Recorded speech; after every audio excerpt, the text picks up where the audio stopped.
Ayan guys, mag-bake ako ngayon ng Choco Moist cake. Eggless po ito guys. Hindi ako gagamit ng egg. So, magagay tayo ng 2 cups of all-purpose flour.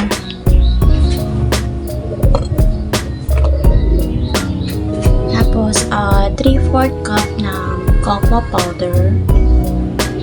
2 cups ng brown sugar.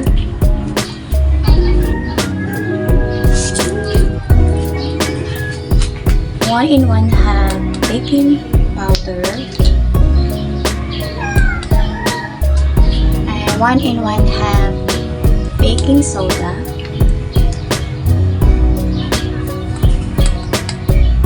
And 1 teaspoon salt, iodized salt. Teaspoon po yung gamit ko yan guys.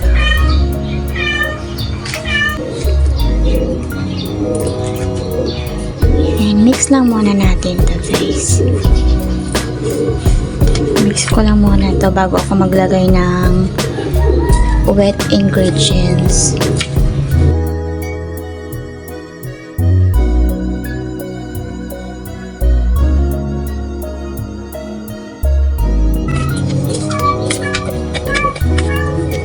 One recipe lang ito guys.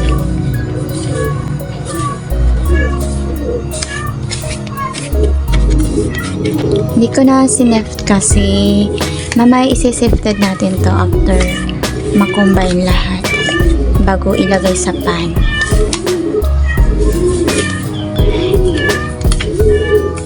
Masarap din to guys kahit wala siyang egg. Super moist. Nahalo na siya guys. Maglalagay na ako ng wet ingredients. 1/2 cup ng canola oil. Tapos 1 tablespoon ng white vinegar. Tapos 2 cups ng room temperature water guys. Yung room temperature yung natural lang siya. Hindi siya cold, hindi siya hot. Maglagay lang tayo ng 2 cups. Wala din tong guys, wala din siyang milk. So ito yung gagawin ko. Eggless siya at without milk. So simpleng lang siya. Kayang-kaya to sa mga low budget. Pero masarap siya guys.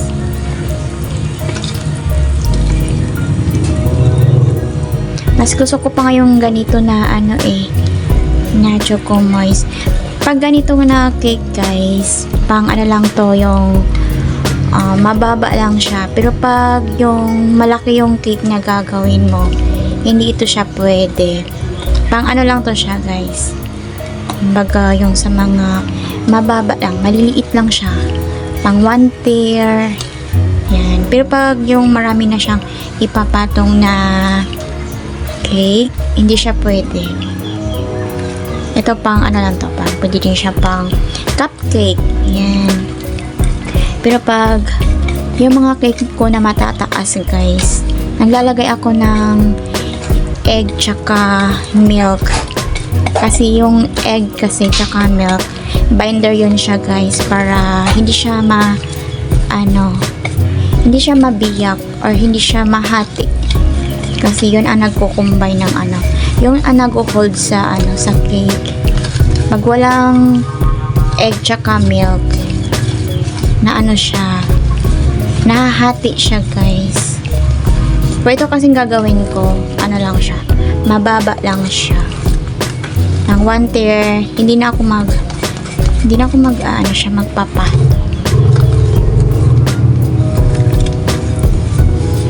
Super moist ito guys.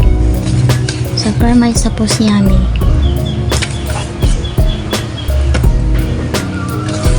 Ayan. Ihahala lang natin to para ma-combine lahat. At nawala niya yung mga bobo. Huwag lang i-overmix. Tapos after nito, i-strain lang natin bago ilalagay sa pan.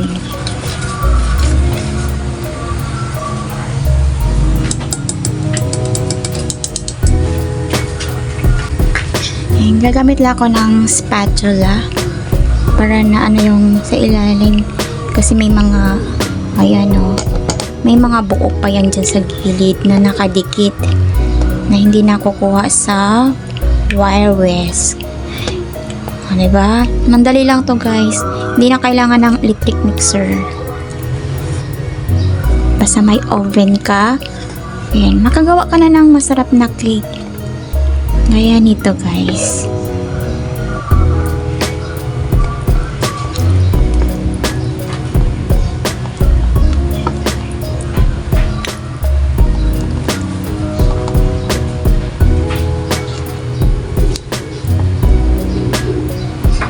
Yung iba naman naglalagay din siya ng coffee powder pandagdag sa aroma.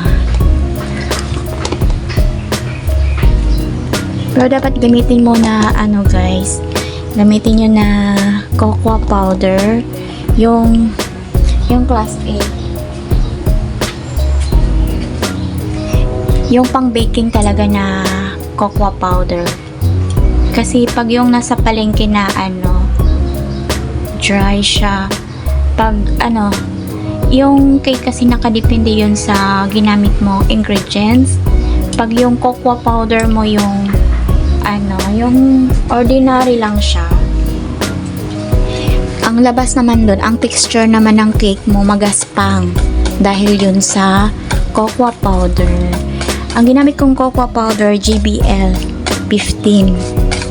Yan yung brand ng cocoa powder ko. GBL. Pang baking talaga yun. Huwag kayong bumili dun sa mga ano, sa tindahan na yung mga tingi-tingi na ano, yung mumurahin tag 20 pesos. Kasi yung cake mo rin guys, hindi rin siya masarap. Na-try ko na kasi yung dati. Yung unang bake ko. Bakit ganito? Yung ano ko, magaspang na parang may mga buhangin. Dahil pa yun sa cocoa powder na ginamit ko. So, nakadepende sa cocoa powder.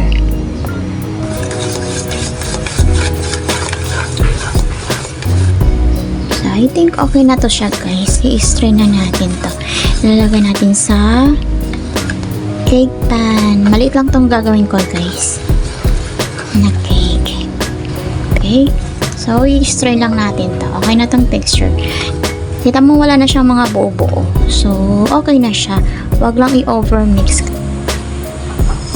Ginrease ko lang ito ng canola oil or pwede din i-grease mo siya ng butter or lard or yung shortening.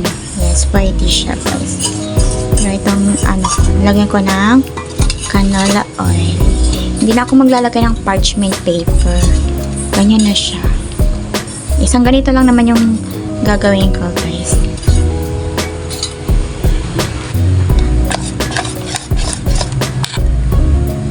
I-stir lang natin yung mixture para matanggal lang yung mga buo-buo kasi hindi siya maganda mamaya pag naluto siya, meron siyang buo-buo.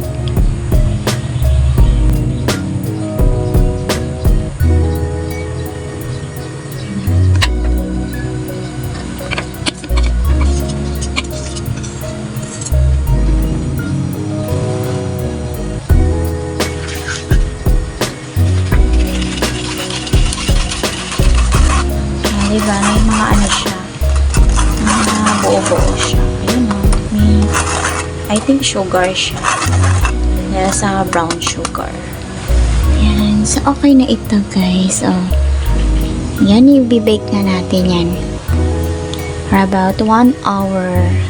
Or, titingnan natin kung yung ano niya, pag yung toothpick siya, paglabas niya, wala na siyang sumasamang mixture or yung cake niya, okay na siya. I-check natin yan later.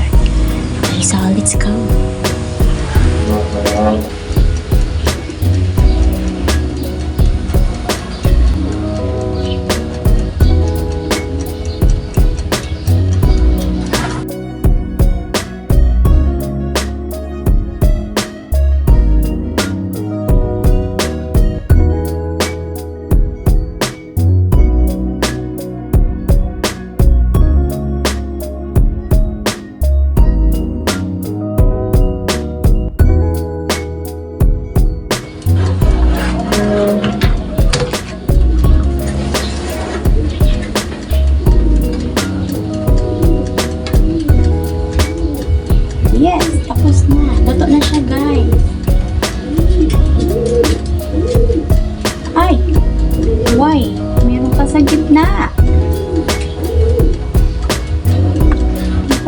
yung gitna, guys. More. 10 minutes more.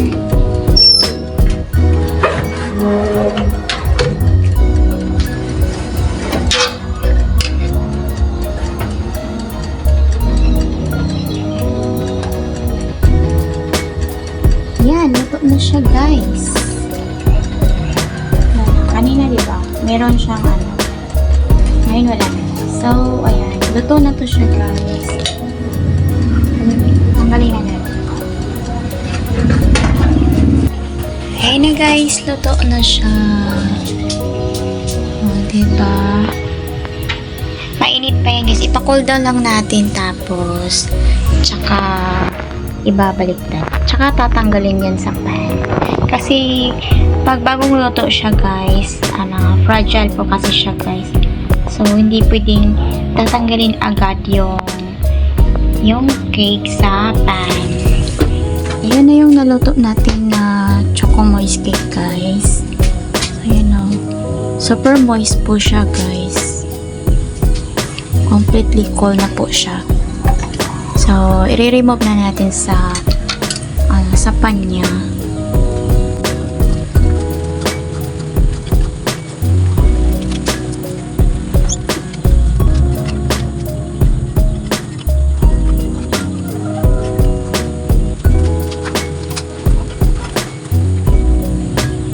So, ayun. Ayan na.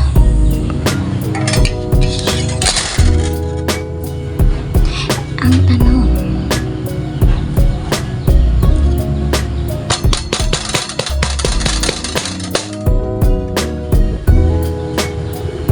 charan! So, di pa, guys.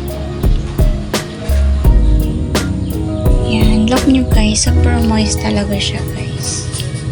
Yan, eggless yan at without milk din siya, guys. So, ganun siya ka-moist. Yan. Magiging mas moist siya pag na-rest siya, guys. I recommend na i-rest mo siya sa ref and then overnight. Kasi pag na-rest siya ng matagal, mas masarap siya, guys. Yes, at mas moist siya. So that's all for today, guys. Thanks for watching and sana nagustuhan niyo ang aking video. Bye everyone. Love ya.